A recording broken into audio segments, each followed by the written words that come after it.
or the top-ranked team in the GNAC and then losing to the bottom-ranked team? I mean, Of course, that was always in the mind.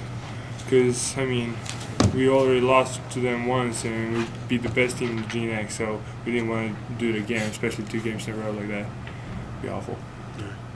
Pat, I asked Dominique about the inbounds pass for the layup, but let me get your side of the story. I mean, just, talk about how you set everything up. I mean, just looking in the opposite direction of where I wanted the ball to go in the first place. I mean, Coach did a great job of drawing up that play, and we've practiced it before.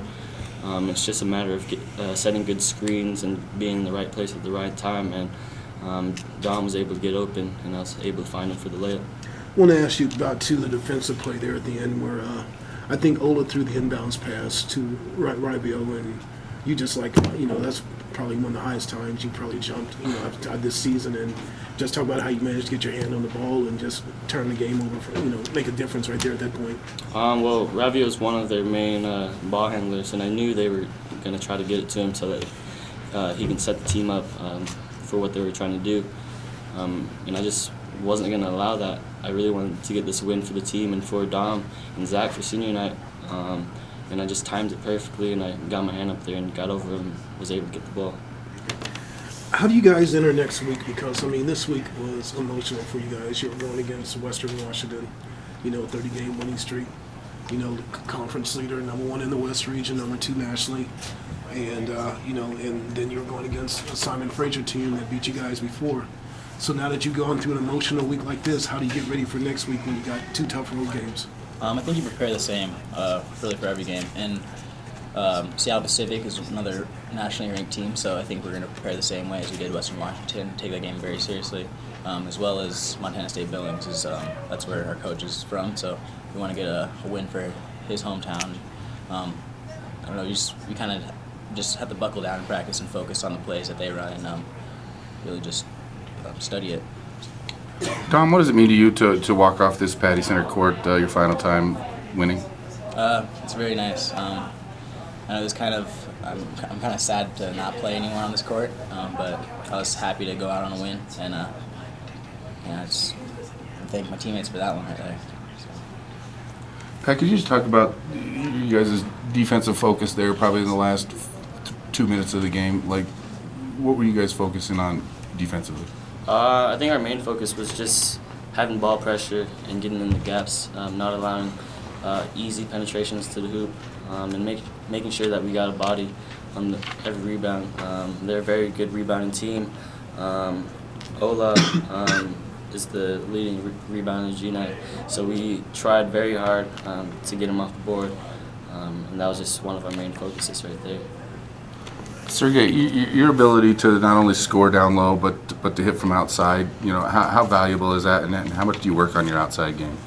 Well, I pretty much work the same on outside and inside, so, this season really started going from 3. Why not use it, especially because I can extend the defense like that. It's going good with it. All right. Not going to overthink it. I'm so glad I got that. It's a win, and we just great way of finding a way to win it.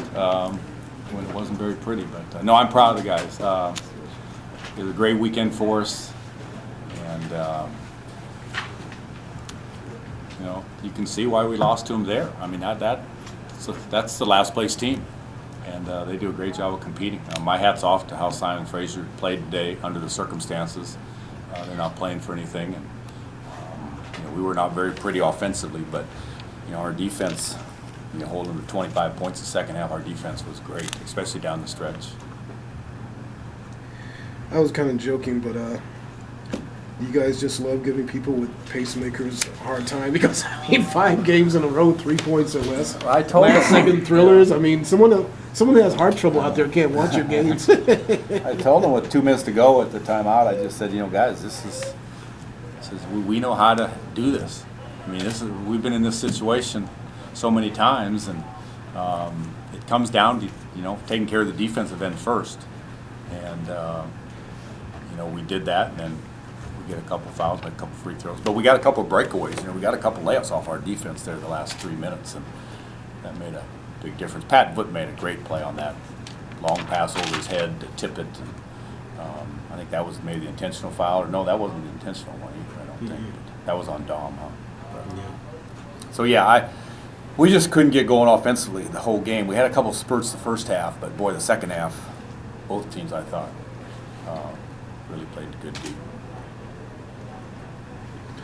Is your focus now, obviously your focus is always to win every game, but I mean now that you've made the tournament, is your focus now, let's get better seeding, or? Yeah, there's no question. Yeah, we want to try to get as many GNAC wins as we can, and we have 2 more left, 2 tough games left, but we play 2 of the top teams. I think these games are getting us mentally tough, and we know. Our guys. I think in your mind you're hoping this wasn't going to be a close game.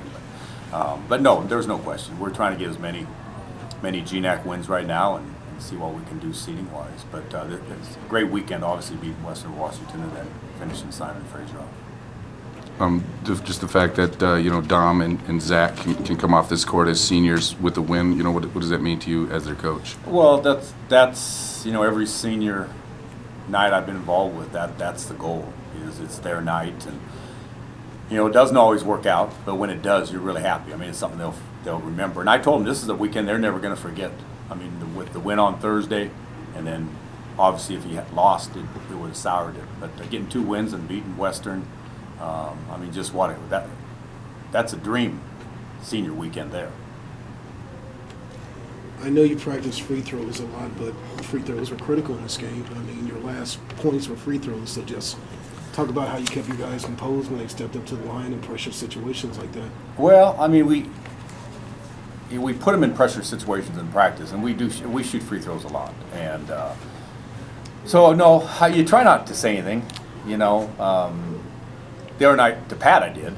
When he had 1 free throw to clinch the thing, we kind of all chest bumped him a little bit and said, "Hey, 1 and it's over."